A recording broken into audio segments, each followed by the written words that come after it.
3, 2, 1. What's up, everyone? Welcome to Simulation. I'm your host, Alan Sakyan, and we are a place where we bring on really intelligent people to talk about the cool things that they're up to, and I help make the content relatable for you and inspire you to build the future. So here we go. Today, our guest is Razam. What's up? Hey, how's it going? Thanks for coming on the show. Pleasure. Appreciate it. So, the work of spiritual awakenings. Let's do it. Yeah. How do we get there? Is that a question? I'm glad you had a question. Well, I feel like all I'm going to say is parrot or paraphrase all the wisdoms of all the teachers down through the ages. Either there is no there, or it's not about getting there, it's about the journey, right? To get there, right? So, if you condense this down, the spiritual journey, what is that? We're incarnate as human beings. We have this perception, rightly so, of being in form, of being embodied, of being in love with life itself.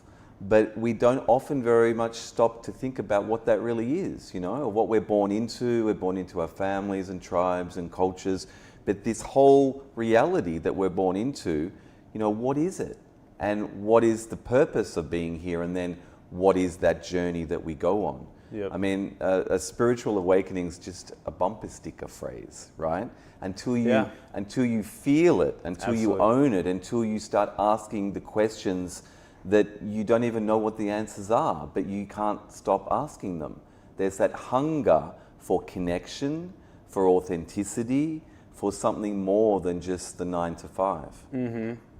So I've definitely been thinking about the essence of like being born into a family, and then just who do you have in your life? You have yourself that you love. Hopefully you love yourself, and then you love your family, and hopefully there is a good unconditional love there. Then you might have a couple friends, and besides that, you don't really like have that many more people really in your life. And what is the purpose of life? So are we even as kids ever taught about the purpose of life, or to talk to other people about the philosophy or about what we're doing on this planet and how we can work together? Not really too much. We're kind of just taught math, science, history, English, literature, that kind of stuff. And that's so this like spiritual awakening bumper sticker, like people usually like just slap it around onto different things. But more specifically with what your work is about, ayahuasca and 5-MeO DMT, and how these help with spiritual awakening. Now, what exactly is, so the life journey is obviously lots of ups and downs and finding some sort of an actualization of the self and of the collective together. So where does like 5-MeO DMT play into that equation? You jumped straight into the deep end, haven't you there, right? So, look, I mean, before we even say 5-MeO DMT or ayahuasca, I'm an author, I'm a journalist, I'm a filmmaker. I've made books and films about ayahuasca, and that's a plant medicine that comes from Peru. It's native to the jungles all through South America. They use it as a medicine for healing and connection. It also has a visionary component. The ayahuasca brew has Banisteriopsis carpi, which is the vine, mixed with admixture plants, the leaves like chacruna, which contain N,N-dimethyltryptamine, which is a tryptamine. So we're getting close to what DMT is. Mm-hmm. When that's put in the brew together and it's drunk, it's a catharsis and a healing modality, which is usually overseen by and facilitated by a medicine person. In Peru, they call that a curandero. In the West, we call that role a shaman. And that role is very much mythologized because we don't have them in the West, because we killed them all, right? We killed our medicine people for the last 500-600 years or more. We killed the witches and the warlocks and the herbalists and the plant people. And when the New World went back to the Old World and it found indigenous cultures who work with plants that change consciousness, like the psilocybin mushroom, the San Pedro cactus, things like ayahuasca, the church, who was the empire going back to those cultures, exterminated the majority of them and subjugated the rest and looked at it upon as the work of the devil. So we have essentially a few hundred years of disconnect from the planet and from medicines containing substances which change our relationship to ourselves and to nature. So we'll get to 5-MeO-DMT, like tryptamines in general. Can we pause on just the history for just a quick second as you explain? Because I don't think that we really grasp onto the understanding of what civilizations in the past have been able to achieve with plants, and what people that are sometimes these wanderers that go into plant medicine and understanding plants and how they augment consciousness are sometimes burned at the stake. They're sometimes completely exiled, and we lose that sort of knowledge until the West or the advanced world finally was looking around in cubicles like, what the fuck are we doing right now? And then they look at Peru and other places in the Amazon, and then it's like, oh, whoa, there's all these crazy cool ways to augment consciousness and tap into something that is totally not the economic and political machine, but it's something that is the divinity within me and the divinity within us. And so then that's so cool how actually throughout history there have been these times of significant understanding and then times of a complete quelling of this beauty and genius, and then now this turned back around and like, what is this? How can we bring this into the light? Yes, I agree. So one interesting, I guess, excuse me, understanding or container for that, looking at the historical process, history is only like 10, 12,000 years old. You know, there's different... Since agriculture, yeah, there's different archaeologists and anthropologists and academics, one of them like Graham Hancock, quite well known, who points to the fact that there's evidence of ancient civilizations, you know, in the record, and even the civilizations we've identified, like Egypt, you know, different dating and testing on the ruins seems to suggest they could be older than we actually... than the narrative story we've created for history. But his story, we know history is written by the victors, but it's not that old. But the human race has, you know, survived since time immemorial, and potentially we've had peaks and troughs of civilizations that have come before that no longer remain. Yes. But many indigenous cultures around the world who have been on the land, in Australia with the Aborigines, they say there's been 80,000 years or more of unbroken lineage on the land. And they have memory. They have memory which they pass down from generation to generation in the oral record of what happened in cyclic time. I mean, just like we have, you know, 80,000 unbroken years of lineage on one continent. On the land, on the land, for family to family, 80,000 years. You can't even fathom that anymore.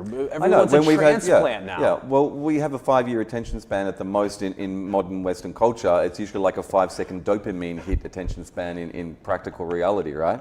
But imagine what it means when, as a culture, you have a vast memory of what has gone before, and within that, this is where the wisdom comes from, the wisdom of being connected to the land, connected to the planet, connected to the species, and to be stewards of the land and to know right relationship, and to know that at certain times in large historical time frames, there are great earth changes. It's like there's seasons, right? Like the different world ages in the Eastern sort of traditions in India and the Vedas, they point to things like the Kali Yuga, or different cultures say there's like a golden age, a silver age, a bronze age, an iron age, that there's cycles of time, right?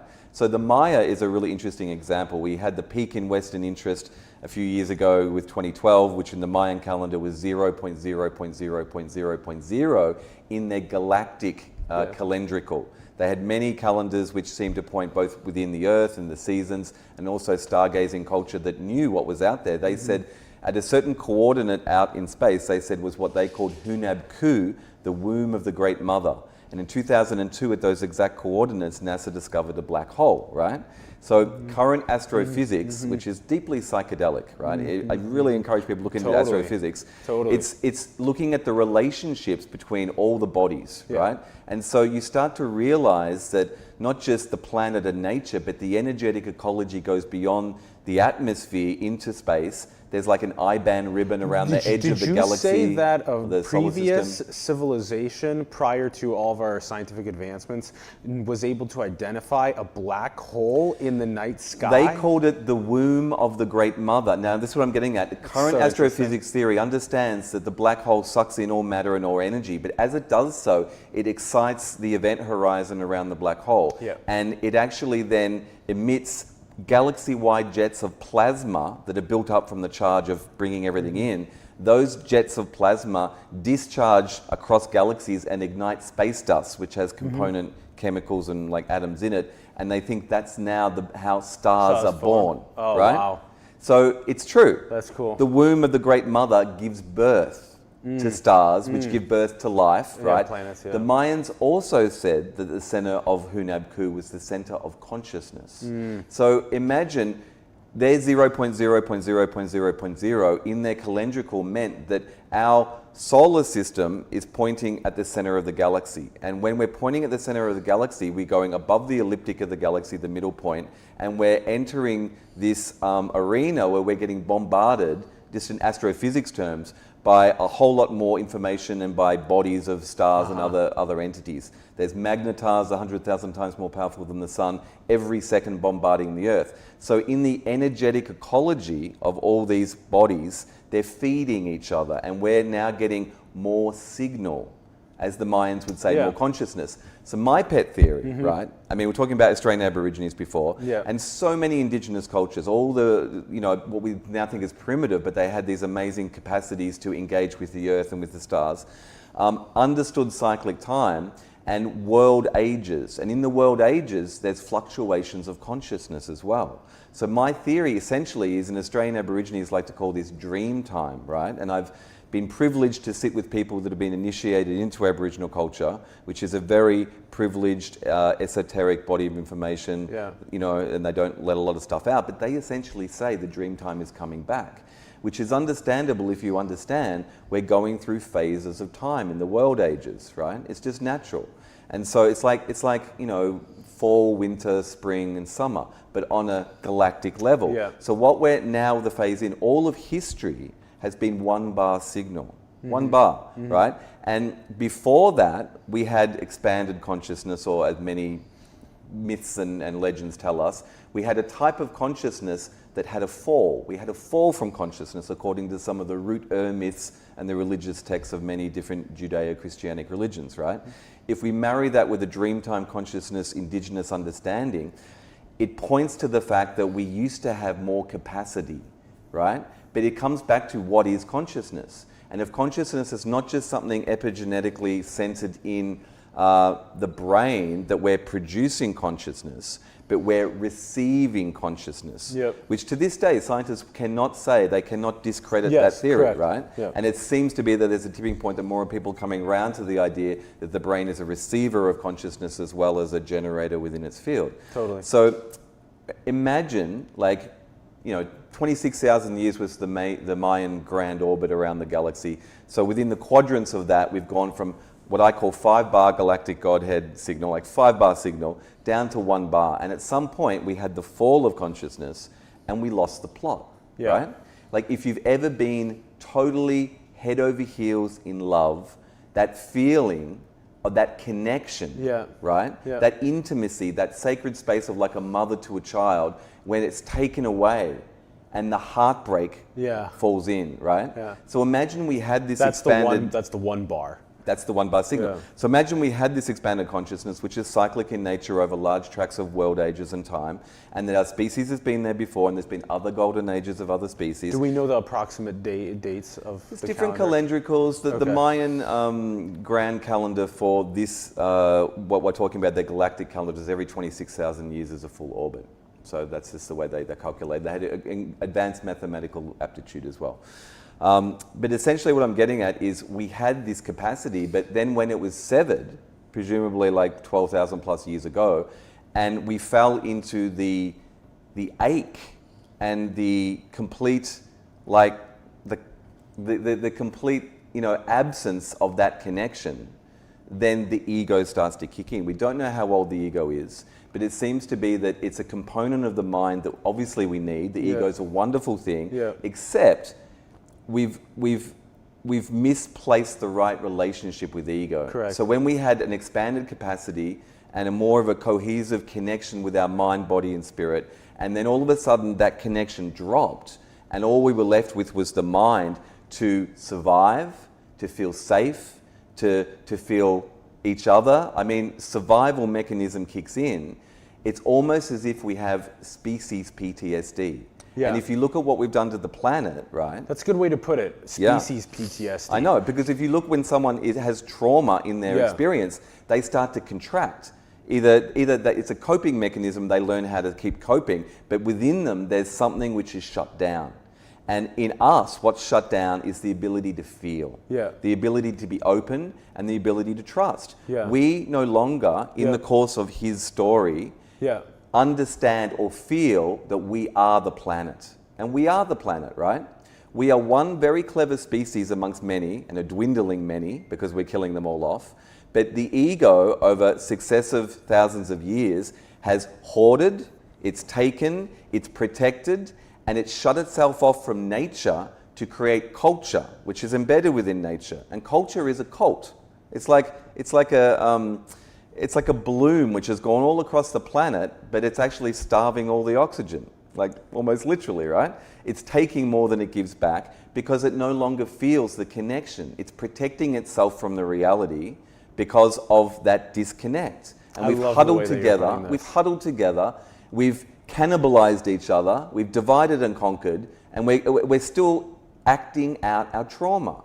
And that's all of history. Okay, let's unpack, because we have this transition from maybe feeling a lot more and loving and trusting, and then we transition to this state of kind of ego and money and power and greed and corruption and logic and man and history, masculine, and now we're kind of and there's been a lot of creativity and innovation, like computers and smartphones and penicillin and antibiotics and all these cool things that have helped us a lot.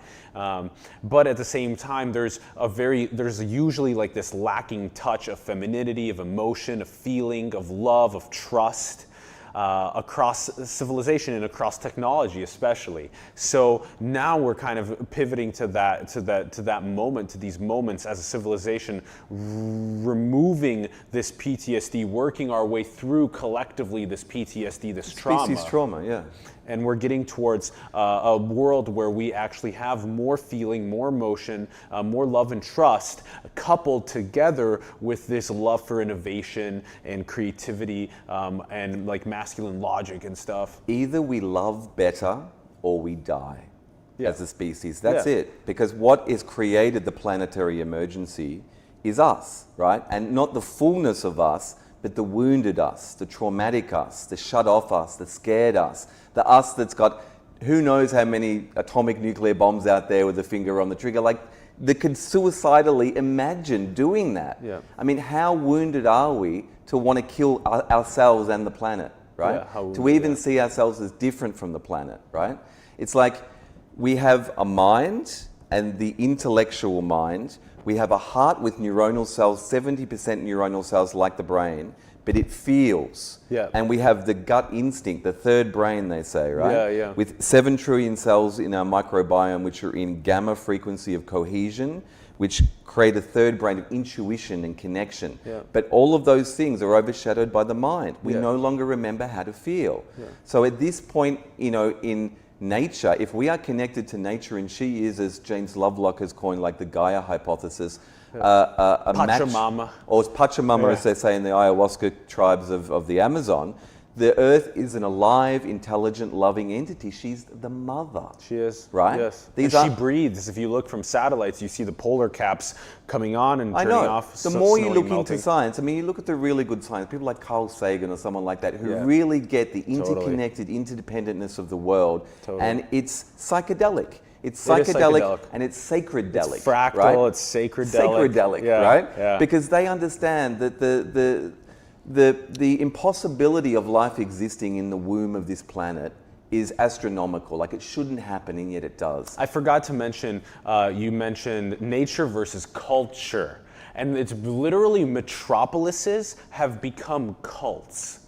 It's crazy. As we talk about simulation theory, on what other rocks orbiting stars has civilization evolved to concentrate in these 10 million plus congregations of of people that live like one on top of each other in these massive skyscrapers without any like redwood trees or rivers or biodegradables that are the only way to live. So this is so weird that we've taken ourselves away from nature with so much. That's why I think one of the reasons why so many people live in fucking San Francisco, because the ocean's right here. You can get as close to a metropolis while also being right next to the Pacific Ocean. And so that way you can have like a little bit of like this is why the network effect's happening here, because of course, all the big brilliant tech companies and stuff, but also like you're right next to the damn ocean. So it feels like the culture is at least right next to nature. You know, they say like cities are a virus, and the thing is, because we're so ego identified, because we're so contracted into the ego because of the separation, right? It's like everything we see comes from this way out. And it's as if even though we're starting to understand quite deeply the scientific principles and the natural rhythms and understand the world we're in, we're still seeing it from being embedded within it. And it's not really often we can understand that those emanating principles of consciousness itself, like with the Maya saying from the center of the black hole, from the Hunab Ku, the consciousness is like a broadcast signal. Now, some of the better scientists and quantum physicists and people like that are getting very close to Eastern mysticism in this idea and agreeing the fact that, you know, consciousness is like everything has consciousness. Yes. Everything is like Panpsychism. interconnected. Yeah. Everything is like a manifestation, you know, from some central source. The dog definitely does. I mean, the dog has emotions cats have emotions that are very fucking clear. And then plants, on the other hand, you know, can't really tell about emotions, but you can tell that there is something going on with the power of the sun and water and slightly soil. Questionable photovoltaic skin response tests with plants, like hooking them up to, you know, these devices which register electromagnetic frequencies, and apparently, you know, the plants do react to pain and to negative circumstances type things. In the Amazonian tradition, when I went down and studied and trained with the Amazonian curanderos who work with ayahuasca, there's also vegetalistas, perfumeros, there's different gradations of healers. Vegetalistas and perfumeros. Well, without digressing, this is so interesting. There's gradations. It's like you have a GP or your brain surgeon or a pediatrician. There's different degrees of doctors who work with medicines, but they don't just work with psychoactive medicines, but what they do understand is to listen and hear the signal of nature, like the song of nature. You have to purify your body. You have to become subtle enough to pick up the vibrations, because our ego and mind is so strong, it's just blocking out the signal. So they undergo a rigorous dieta, giving up sugar, salt, oils, meats, things like that for, if not years and decades, when they're training to be a curandero, a shaman. So they can be so sensitive to nature, and they do it in isolation, so that they can feel, they're resensitizing their whole organism, not to be thinking, but to be feeling, because the human organism is perfect. When a baby pops out, right, and the miracle of creation, that pure soul coming down, incarnating in the form, it is perfect, and it is receiving full signals so much that it can't focus on being in ego. It takes a while to adjust and to grow that ego and to be entrained by the parents, you know, apart from those crazy wolf children who live with wolves. And, you know, anyway, most people are born into, and it's passed on, the habit of ego, but it's not necessarily something we have to take on board in the same way. But what I'm getting at is... We need to talk about this, because this is where we were kind of getting at, and I want to make sure we get into some of the actual medicine. So, okay, so we have consciousness, we have the feeling of, we have the thinking, and then we have the feeling of the heart, whatever's going on in our gut and our microbiome with the bacterial cells. And so then there's just this whole other aspect of our body that we're just normally not tuning into because we're thinking all the time. Now, how does medicine like 5-MeO-DMT, what does it do to the ego? So the traditional psychedelics, LSD, even, I mean, they use this new term entheogens, which means to awaken the divine within, and from the Greek, and psychedelics is to open the mind. So they've done legal tests in the last decade with EEG machines and MRI machines looking at the brain and what happens when you take psychoactive substances. So with LSD, psilocybin mushrooms, things like that, what they've discovered is that these substances switch off different regional clusters of the brain called the default mode network, right? The DMN. Yep. And it's not that the substance is actually having the expanded consciousness effect. It's that it's switching off the filters in your brain, stopping you from having the expanded consciousness effect all the time. Yep. But that spectrum of full consciousness is always there. And sensitive people tune into that. In tribal societies, they don't have crazy people. They have sensitives who they train to be in service to their community and to be the medicine people, to bridge the realms and to speak with the spirits on behalf of healing of the people. In our culture, we medicate them because we don't want the sensitives, because we don't want to know about that, right? So that's the traditional psychedelics, but what it points to is the fact that the brain is a receiver of the signal, and we're very fastly learning with neuroscience and shamanic techniques in this decade and more, that we can alter our consciousness consciously with intention, and we can optimize and we can tune in to the greater energetic reality that has always been around us. So typically a child is born with full capacity to tune into the signal, the full conscious ability to do so, and then being immersed into culture, into the environment that we have in these metropolises, usually that signal is then squelched and brought down a lot, and then we are running in the default mode network, we're running in this logical structure of economic and political machine that we don't frequent enough the full array of signal that's available of the interconnectivity of different ways of thinking and perceiving the world, of understanding the cosmos and our relations with one another through our hearts and our guts and everything else, that then it requires some sort of we can get it without the use of psychoactive substances or without the use of deep meditations. But these are assisting us to get to access the full signal. Almost the whole point, but there's more. Give us right? more. So essentially, yes. So 5-MeO-DMT is a specific, it's almost a neurotransmitter. The tryptamines are produced by the human body in the lungs, the cerebrospinal fluid. They're fundamental to consciousness itself. So the gut, we were talking about before, produces serotonin, and we have serotogenetic pathways, which are very fundamental to consciousness. Melatonin, which is in the skin pigment, is in the tryptamine family. The tryptamines are used in ayahuasca, and that's why it can be great for the visionary component as well, but it's very much a healing and cleansing and letting go. The indigenous people who have been custodians of plant medicines understand they don't just connect us with consciousness, they connect us with our feeling capacity, with the planet, and they remind us to plug back into the web of life, to come home, right? And so 5-MeO is potentially the king of psychedelic compounds, and it is endogenous to the human brain. So there's been legal tests done with tryptamines and DMT in the 90s by Rick Strassman. He wrote a book called DMT, The Spirit Molecule, which was made into a documentary as well. And there's other tests going on at the moment with 5-MeO-DMT in different organizations around the world legally as well. But essentially what they believe, and it's still to be fully proven in human subjects, they've tested it on rats. They have these amazing things where they now grow human neuronal cells in petri dishes and test out tryptamines on the brains in a petri dish, right? Yeah. But essentially what they've discovered is that tryptamines in general are potentially the thing which opens the dreaming every night in sleep.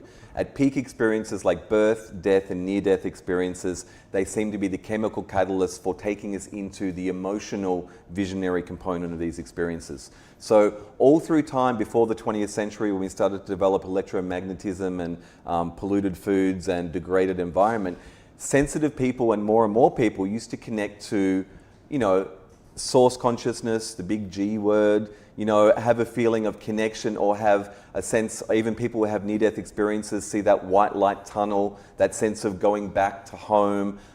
We have the capability, we're designed to connect to these deeper realms within ourselves, because everything's interconnected. But it's been degraded over time, not just the one-bar signal, but our lifestyle, our habits, our egos have degraded our electromagnetic capability to receive the signal at full 5-bar Which is why mystics still go to caves in the middle of nowhere and just shut out the world and go in. Or if people are in nature, they feel better. They feel like they can receive and they can open more because they're not getting degraded by civilization. Civilization is killing us, if you haven't noticed, right? So anyway, in many ways. tryptamines are native to our being. I mean, they've become very popular in some of the medicines like ayahuasca. There's another medicine that I work with in countries where it's legal. I lead retreats over in Mexico, as well as ayahuasca retreats in Peru, which is the Bufo alvarius toad. Now, this toad comes from the Sonoran Desert in the north of Mexico over into Arizona. It contains 17 or 20 different trace elements in its glands. There's over 400 species of toads in the world. This is the only one which contains 5-MeO-DMT.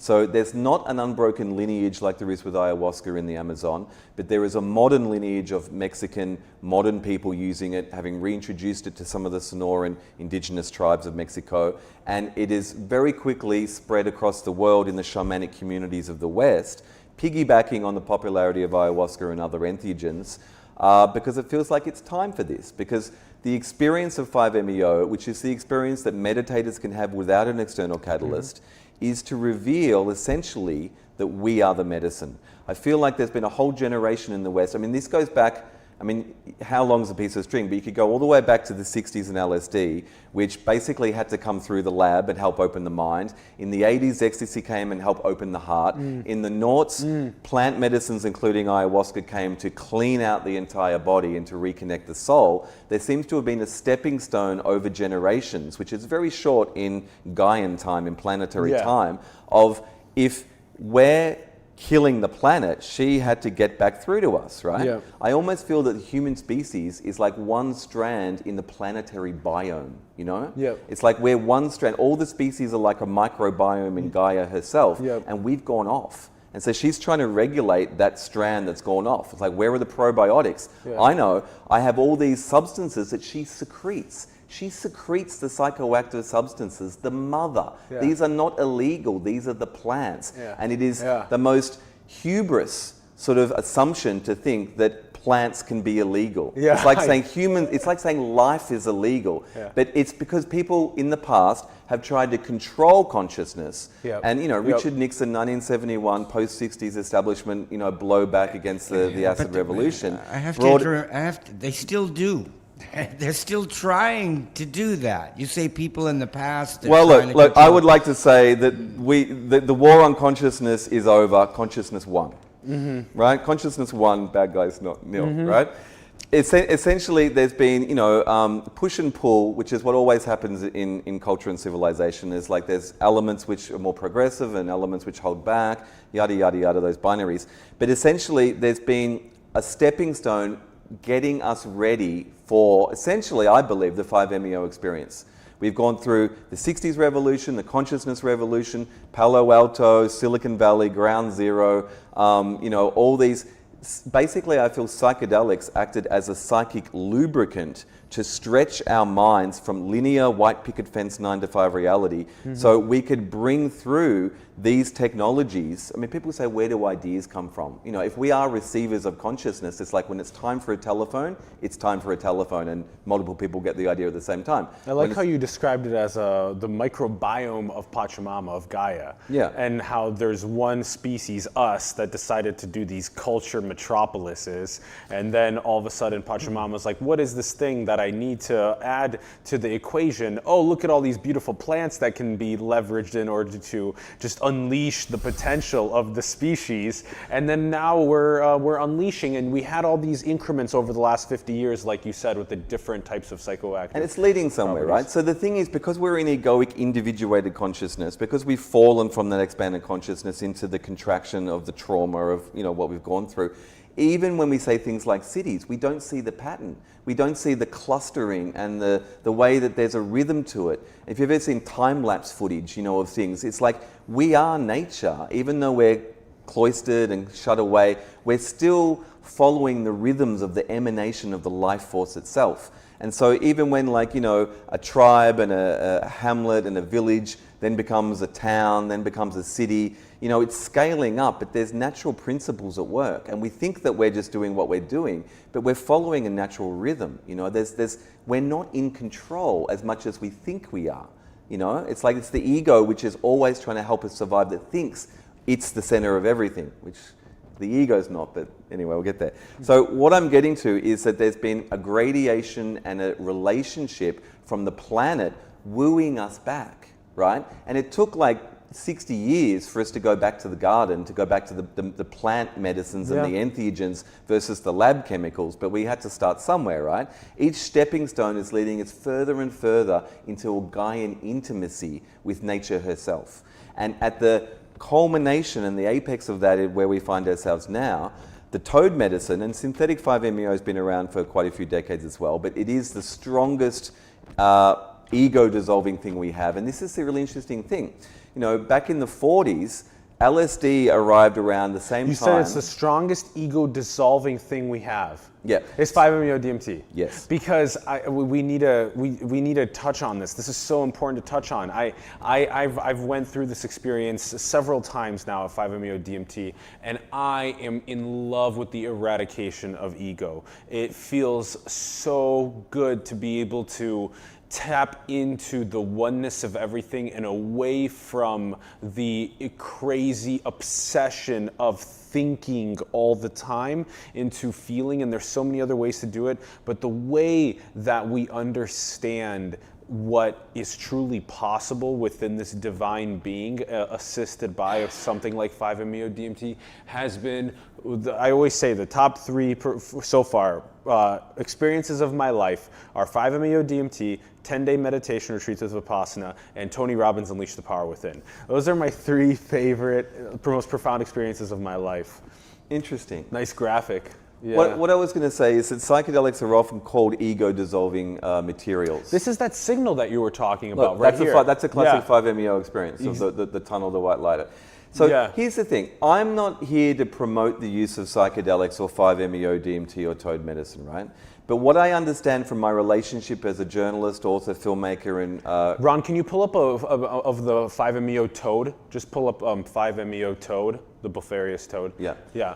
Oh, you already have one ready.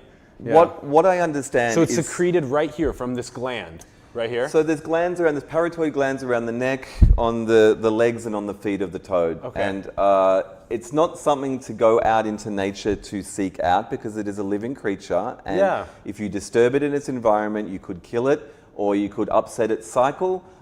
Human touch on the toad can transmit viruses. It can be not good for the toad as well. Totally. It's something that's very sacred and it's very dangerous in the Sonoran Desert with narco-drug trafficking around the north of Mexico. So there's a built-in protection for the toad as well. And there are sustainable sanctuaries, farms that exist that keep them in very good Not yet, condition. but there is a growing network of people who do honor the sacredness of the toad and see that there's a need to protect it. This girl at the Michael Pollan event, he stood up in the Q&A and yelled. She was like, if anyone's looking for a toad sanctuary person, that's me. And she stood up and yelled it. And I was thinking for a second, I'm like, how can we just gather like 50 or 100 people that are all in this space, all with her, and just have them all work together and figure out how to do it. We want to help with this process as well, so bad. Okay, continue.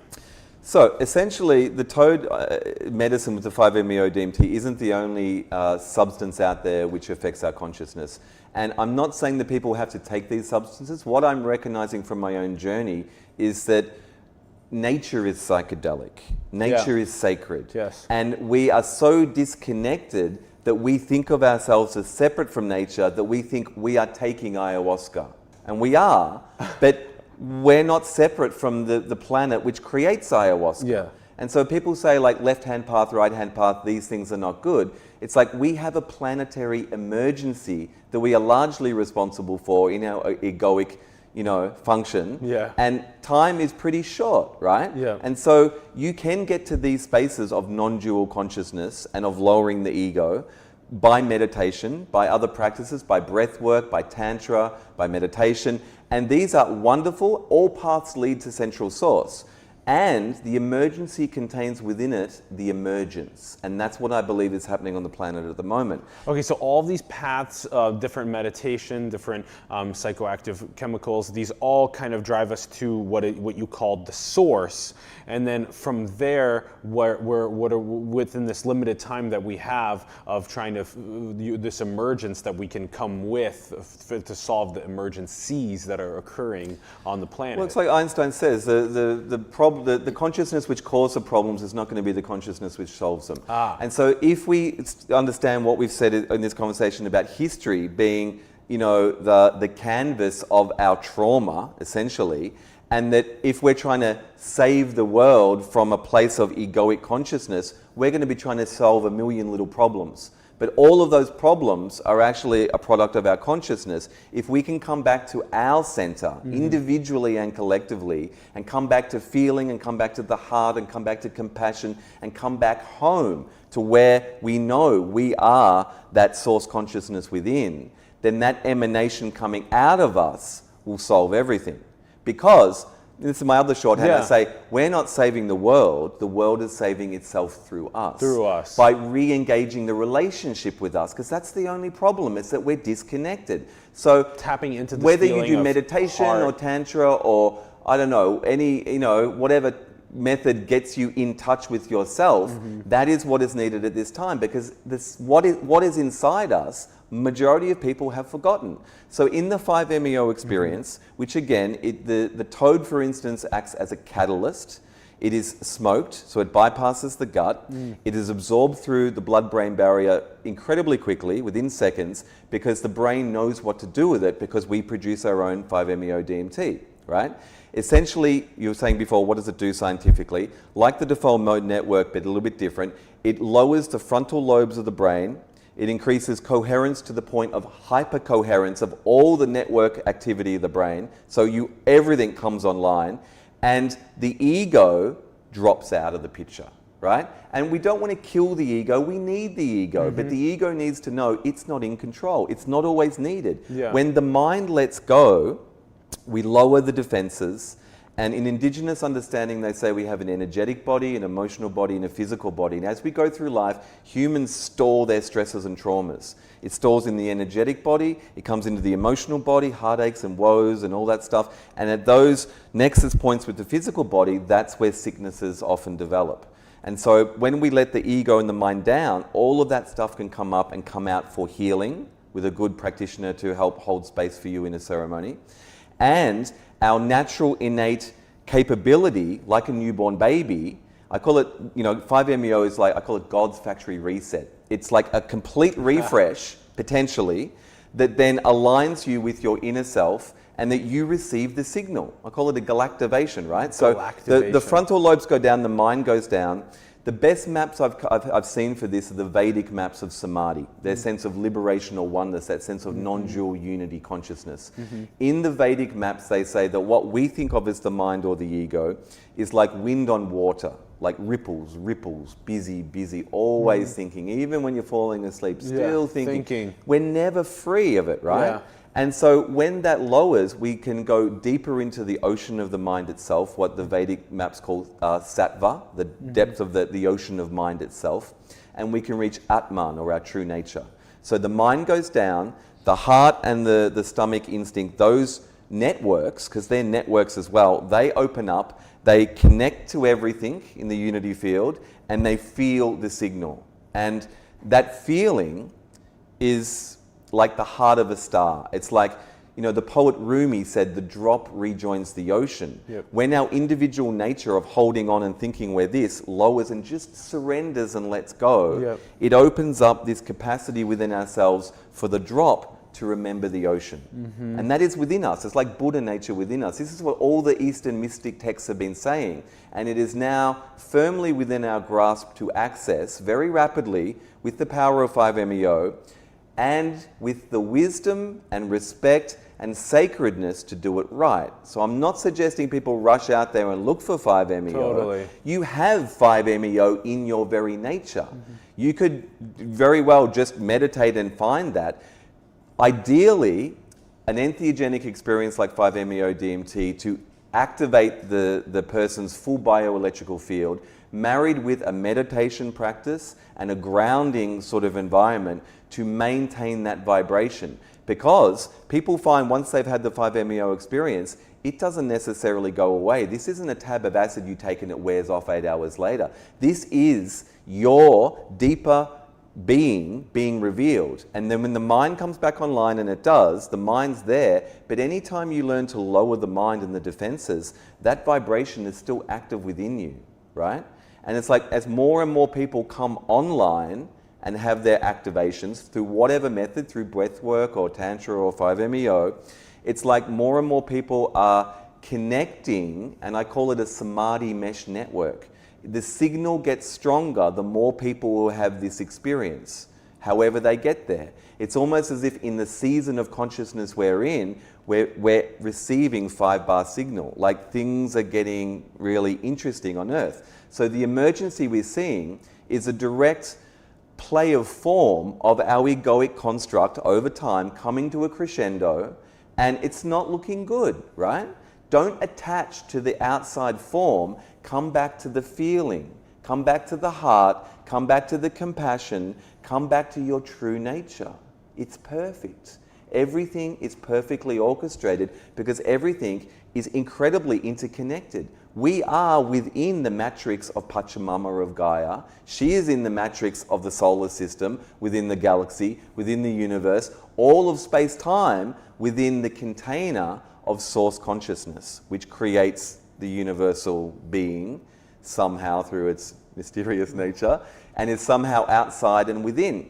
I never used to be, but I do consider myself a mystic because there's no other language I can have to describe this. I'm not even necessarily drawing on the maps of old. I've come across them, but if and when you have this experience, it reveals itself to you in ways that are beyond words and beyond language, in feeling, in a knowing, which just downloads and is received, right? That's why I call it the galactivation thing. Thank you. That's our 15-minute time. All right.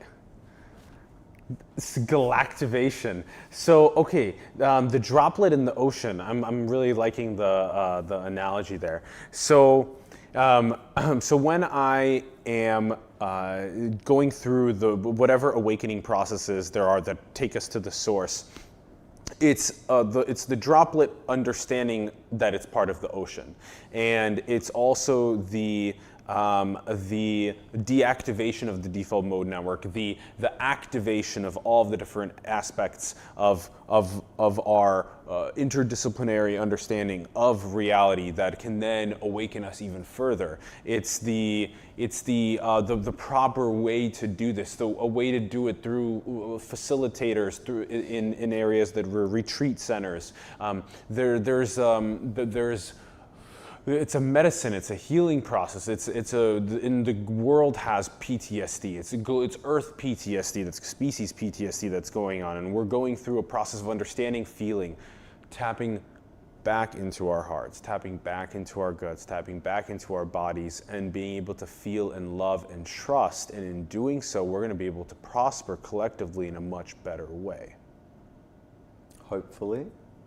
Well, we gotta work on it, because like you were referencing, it's like we are Pachamama, we are Gaia, we are everything together. We've just forgotten who and what we really are, and we've been telling ourselves a story for tens of thousands of years here, and it's not a good story because it's blocked us from the greater story that we're in. And it's time to come home to that greater story, you know? Like all paths, basically all religions at their core know this central truth at the heart of the story, the mystery at the heart of the story. And the mystery is alive, it's well, it's radiating the signal, and it wants us to know that.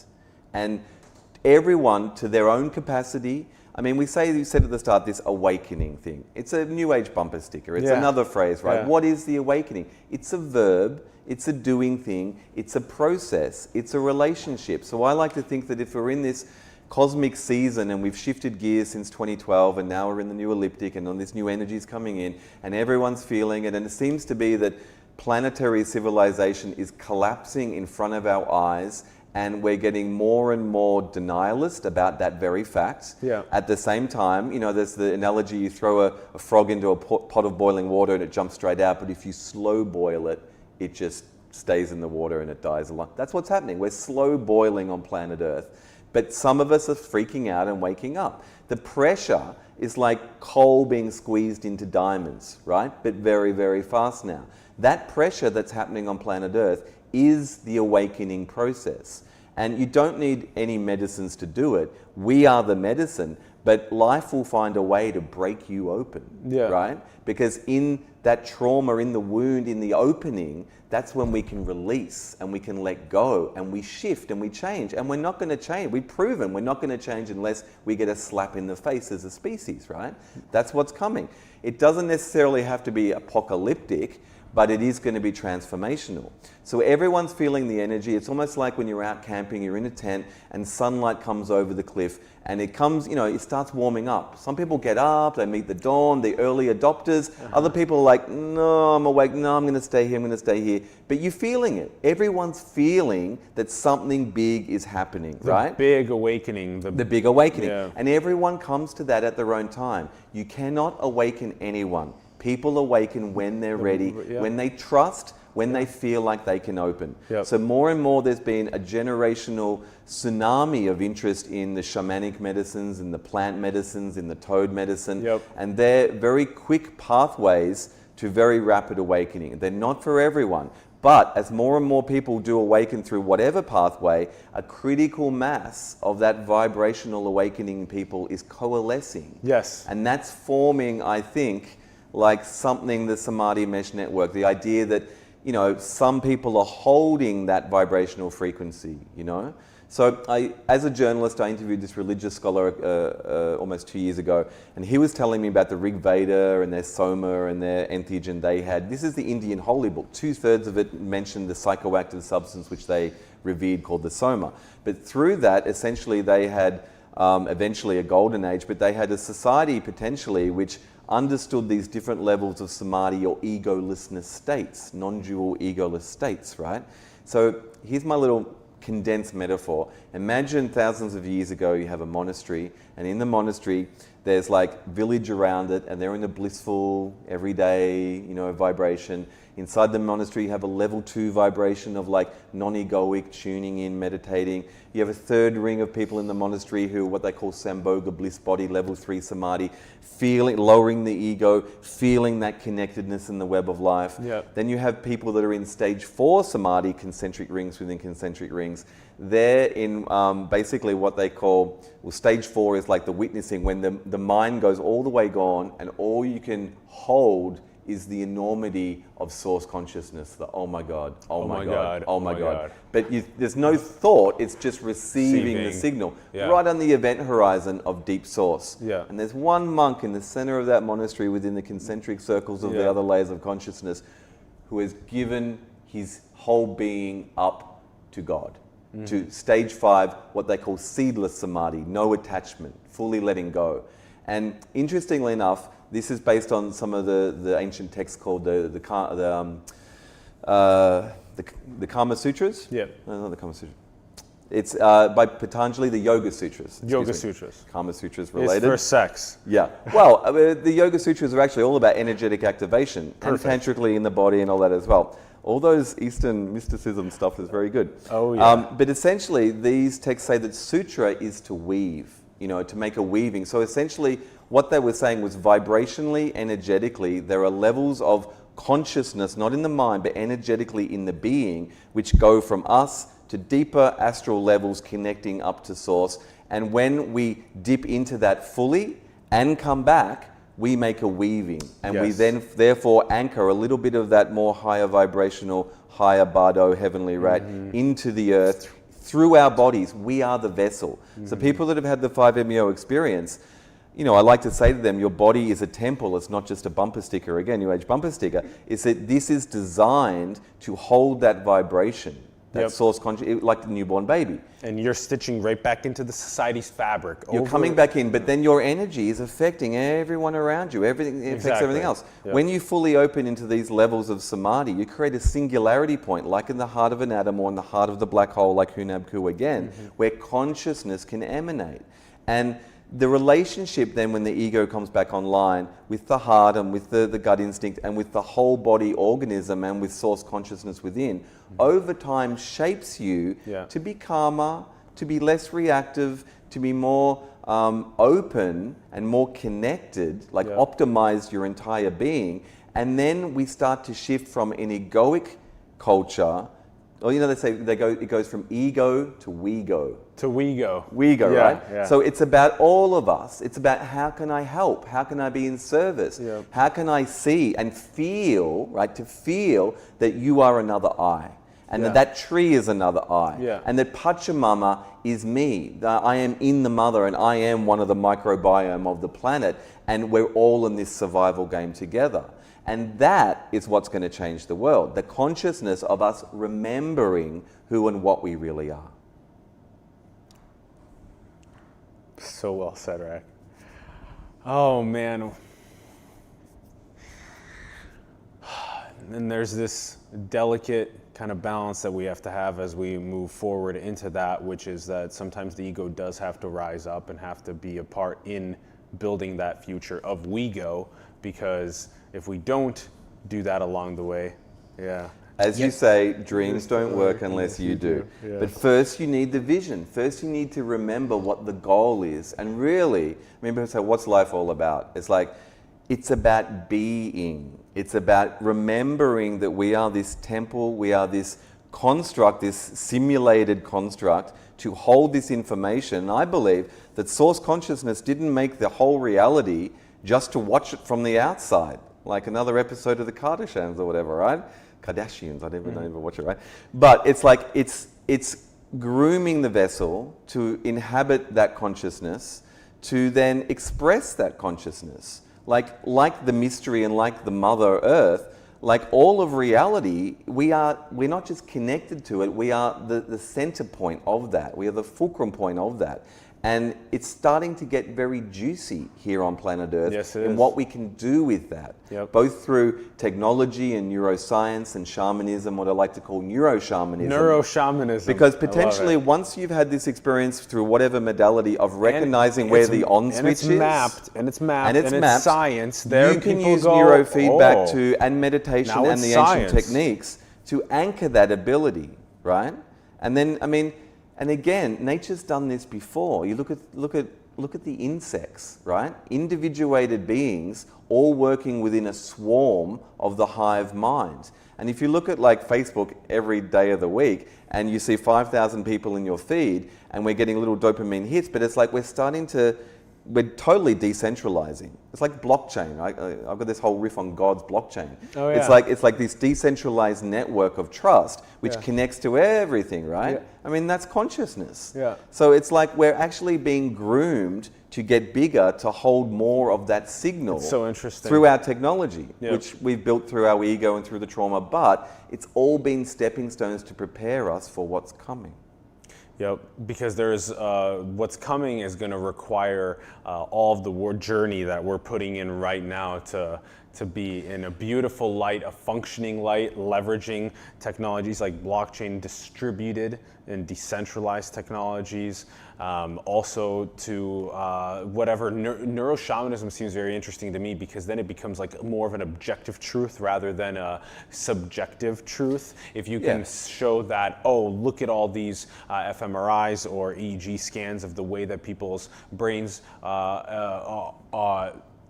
what they exude when they're on these different experiences that guide towards the source, and look at what they do, what they feel when they leave. They turn into we-go. They still keep some ego for execution and stuff, but it's all about the we-go together. Unlike the 60s, we have the technology now to fully understand what these substances are doing, and not just the technology, but I think we have the emotional maturity to handle this as a culture.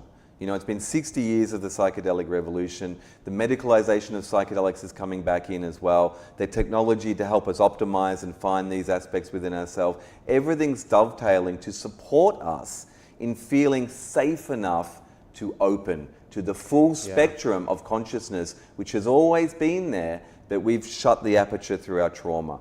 And we can't just you can't force people open, but if we can trust the process, then we can resensitize and we can rediscover that vibration and that love, which is at the heart of everything and is the whole point of everything. So the aperture of our ability to tune into the signal has been closed over time, and now it's slowly being reopened again. I'm really enjoying the analogies.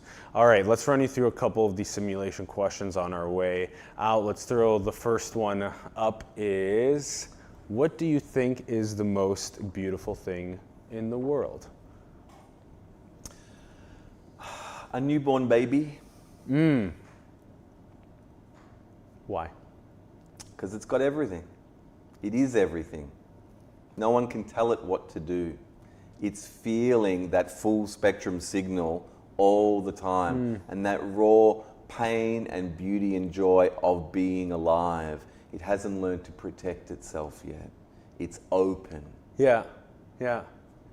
I wonder what babies are going to look like in a couple decades once Pachamama goes through more of this awakening, what the babies will look like, and then what they'll be like when they're 5 and 10 and 25 years old, as we start trusting and feeling and loving more, what that transition is going to look like. Well, I don't know if they're going to look differently, but they may feel and act That's what I mean. differently. Well, we as a civilization will. I'm excited for that feeling.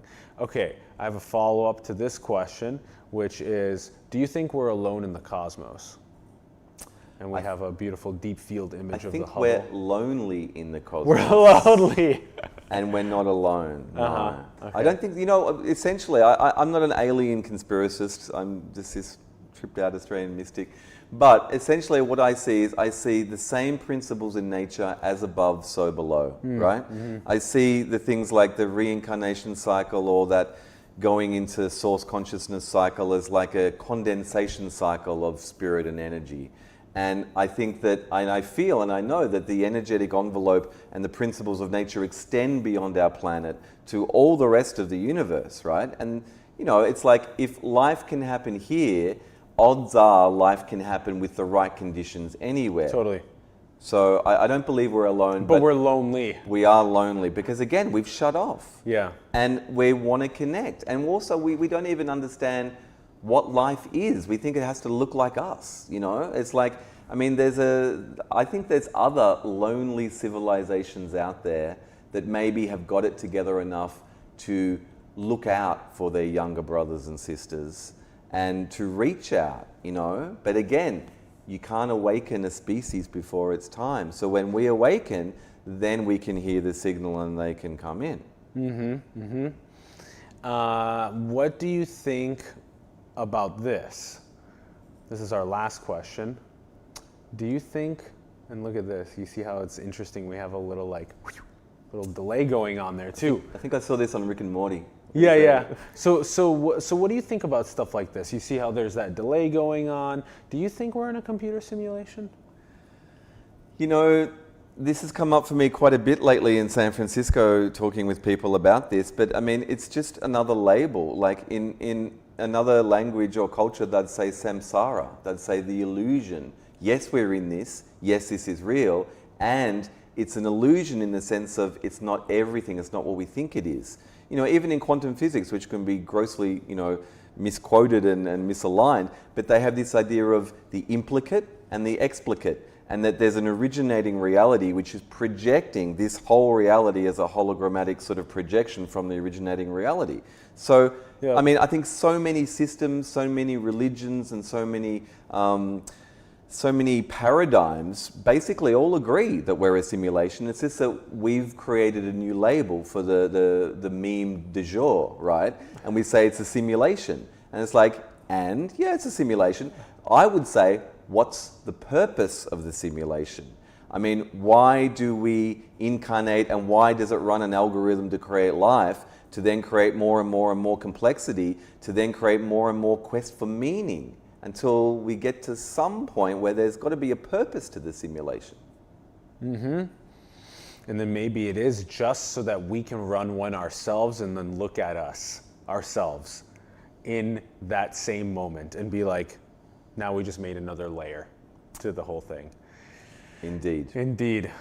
The beauty of 5-MeO, DMT, and the beauty of the whole journey of opening up that aperture and getting more of the source into ourselves, and then raising our own vibe so that way we can vibe better as we go moving forward.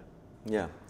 And I'd just like to remember again that this is a process underway, it's a relationship, and these have all been a lot of pretty hyper-condensed concepts and words which have been feeding the ego and the mind, right? And this is something like falling in love. We could be here talking about love and sex and what goes where and all the terms and the labels, but to do it and to feel it is the whole purpose of it. Exactly. Over intellectualizing things is not going to get us to the actual feeling of the heart and the gut and of love and trust and we-go. That actually comes from the practice of experiential wisdom, like you're an experiential journalist, and that way you can actually get to the point of feeling the true source within you and then also within us together. Yeah, and that's the thing. It's like when you start to fall in love, I mean, maybe one partner or the other gets more of intensity, but the thing is, there's a moment where you have to be vulnerable, where you have to trust and you have to go with the process. And some people have been burnt before and retract and have all their layers and issues or whatever, but there's a point within which you have to let it unfold and unravel and unroll and enjoy that, right? Yeah. So it's the same with consciousness. There is a process underway and our minds are only going to get us half of the way there. We have to open the heart and we have to feel and we have to trust that it's not the ego, it's the we-go that's in control, and that's what's coming through. Oh, bless evolution in that we even got to this point, and bless us as we move forward in this world. And bless people like you for doing work that's crucial. Thank you, Rack. Thank you so much for being on our show. It's been a pleasure. With us. Thank you very much. Gracias. Greatly appreciate it. Thank you, brother. Yes, thank you, brother.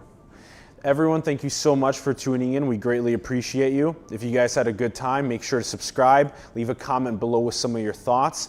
Make sure to like, share the content with other people, and make sure to build with it. We always say that. And if you are to experience psychedelics, make sure to do them responsibly, do them with facilitators, and do them in a very trusted way, please.